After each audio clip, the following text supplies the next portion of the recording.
ఇది తీసుకోమంటావా ఒకటి? ఏంటిది? ఇలాంటివన్నీ తెలుస్తాయి మళ్ళీ. ఇంకొంచెంసేపు లోపలికి వెళ్దామా? చాలేమ్మా, ఇంకా అయిపోయింది కదా చిన్నవా.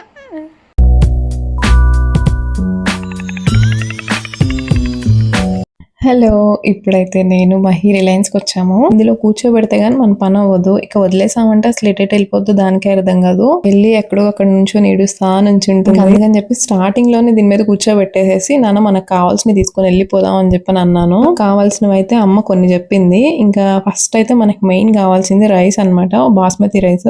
ఇంట్లో బిర్యానీస్ అవి ఎక్కువ చేస్తూ ఉంటాం కదా, ఇంకా దానికోసం రైస్, ఇంకా కొన్ని సర్ఫ్ ప్యాకెట్స్ అవి అడిగింది అనమాట. ఇంక ఇక్కడ ఒక క్యూట్ పాప వచ్చి మహితో మాట్లాడుతుంది. వాళ్ళ మమ్మీ మాట్లాడు పాపతో అని చెప్పి నన్ను మాట్లాడిస్తా ఉంది. మనం ఇంట్లోనే పులి, బయటికి వెళ్తే పిల్లి అసలు ఏం మాట్లాడదు. పిల్లలందరూ అంతే కదా, ఇంట్లో ఎంత గొడవ చేస్తారో బయటికి వెళ్తే మాత్రం ఎంత కామ్ గా ఉన్నట్టు యాక్ట్ చేస్తారు. ఎవరితో మాట్లాడు అని చెప్పి అన్నప్పుడు ఇంట్లో కూడా అలానే ఉంటే ఎంత బాగుంటుంది కదా అసలు. ఇప్పుడైతే అవసరం ఉన్నాయి అవసరం లేని అన్ని బుట్లో పడిపోయాయి. ఇంక ఇక్కడ కూడా ఏదో చూస్తా ఉంది. కొంతసేపు ఏమో వెళ్ళిపోదామంటది, కొంతసేపు ఏమో అమ్మ అవన్నీ వేసాయి ఇవన్నీ వేసేసాయి అని చెప్పని అంటూ ఉంటది. అదే నేను ఇప్పుడు కింద వదిలేసానంటే ఆ బుట్ట మొత్తం నింప అవతలు పడేస్తుంది. తెలియాల్సిన వాటి గురించి అంత నాలెడ్జ్ ఉండదు, కానీ అవసరం లేని వాటి గురించి మాత్రం ఎక్కడ లేనంత నాలెడ్జ్ ఉంటుంది. ఇక్కడ బయటకు వచ్చాక అమ్మ ఇంకా వెళ్దామని చెప్పి అంటే లేదు ఇంకొంచెం సేపు షాపింగ్ చేద్దాం పదమ్మా అని అడుగుతుంది. ఇంకా ఇంటికి వచ్చాకైతే ఇదిగోండి ఇవన్నీ ముందేసుకొని కూర్చుంది. వచ్చాక చెప్తుంది వాళ్ళ అమ్మమ్మ నేను ఇవన్నీ తీసుకొచ్చానని చెప్పి. నాకు ఎందుకు ఇక్కడ ఇలాంటిది ఏదో నచ్చిందని చెప్పినా ఇది ఒకటి తీసుకున్నాను. తీసుకుంటే ఇప్పుడు అందులో సబ్బు పెట్టేసేసి నేను కూర చేస్తున్నాను అమ్మమ్మ అని చెప్పి చెప్తుంది. వెళ్ళిన పని 10 నిమిషాలు అయితే అక్కడ పట్టేది 2-3 గంటలు. ఎందుకంటే పిల్లల్ని తీసుకెళ్ళామంటే ఒక పట్టాన అవ్వదు, అది ఎంత చిన్న పని అయినా కానీ. ఇంటికి రాగానే తమ్ముడి మీద ప్రేమ. ఈ మధ్య కొంచెం సేపు అట్లా బయటికి తీసుకెళ్ళినా చాలు వాళ్ళ తమ్ముడు ఏం గుర్తొచ్చేస్తున్నాడు. మహికి రాగానే చూసుకోండి ఎత్తుకొని కూర్చుంది. ఇట్లానే వీళ్ళిద్దరు మంచిగా హ్యాపీగా ఉండాలి. ఇంకా తర్వాత అయితే ఇంటికి వచ్చాక నాకు అమ్మ కొంచెం మజ్జిగ చేసి ఇచ్చింది అనమాట. అది నాకు కావాలి, ఏంటి అది చూస్తా అని చెప్పి దగ్గరకు వచ్చి చూసింది. ఫస్ట్ నాకు ఇది వద్దు, నాకు జ్యూస్ కావాలి అని చెప్పని అడిగింది. అది కూడా నాకు మ్యాంగో జ్యూస్ కావాలి అని చెప్పని అడిగింది అనమాట. సరే నాన్న చేసిస్తాను అని చెప్పింది అనమాట అమ్మ. ఈ లోపు తమ్ముడు ఏడుస్తున్నాడు కదా, కొంతసేపు ఎత్తుకుంటాను అని చెప్పానంటే ఎంత చక్కగా వినిందో. ఎందుకు ఇట్లా అంటే వాళ్ళ తమ్ముడు అసలు ఏడవకూడదు అనమాట.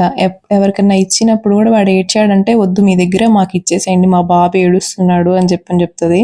ఆ బాబుని ఉయ్యాల్లో పడుకోబెట్టేసేసాయి అని చెప్పనని వాళ్ళ అమ్మమ్మని అడుగుతుంది అనమాట. సర్లే అని చెప్పి ఉయ్యాల్లో పడుకోబెడితే మనోడికి ఏం నిద్రేం రావట్లేదు, జస్ట్ ఊరికే వాడిని అట్లా చూసుకుంటా ఉంటది. ఈ మధ్య తనేష్ బోర్లో పడుతున్నాడు కదా, ఇంకా ఉయ్యాల్లో కూడా అంత సేఫ్ కాదని చెప్పి నైట్ టైమ్స్ అంతలా ఉయ్యాల్లో ఉండనివ్వట్లేదు. ఎందుకంటే అది కొంచెం సైడ్కి తిరిగిన కింద పడిపోతాడేమో అట్లా అని చెప్పి భయం వేస్తుంది. ఇక్కడైతే ఏడుస్తుంది.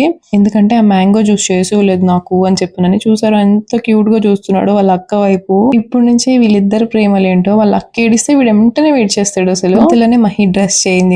ఇంకా వాళ్ళ అమ్మమ్మ అడిగింది కదా అని చెప్పనని వెంటనే చేసుకొచ్చి ఇచ్చేసింది. ఇక్కడ మహి హ్యాపీ, వాళ్ళ తమ్ముడు కూడా హ్యాపీ. ఎందుకంటే వాళ్ళ అక్క ఏడు పాపింది కాబట్టి. వీళ్ళిద్దరికి ఇప్పటి నుంచే ఏం అర్థం అయిపోతాయి, ఒకళ్ళు ఏడిస్తే వాళ్ళని చూసి ఇంకొకళ్ళు ఏడుస్తా ఏడవడం స్టార్ట్ చేసేస్తారు. కుదిరినంత వరకు ఫ్రూట్సే ఇస్తాము. ఎప్పుడన్నా క్యారెట్, బీట్రూట్ ఇట్లాంటివి మాత్రం జ్యూసులు ఇస్తాం మహికి.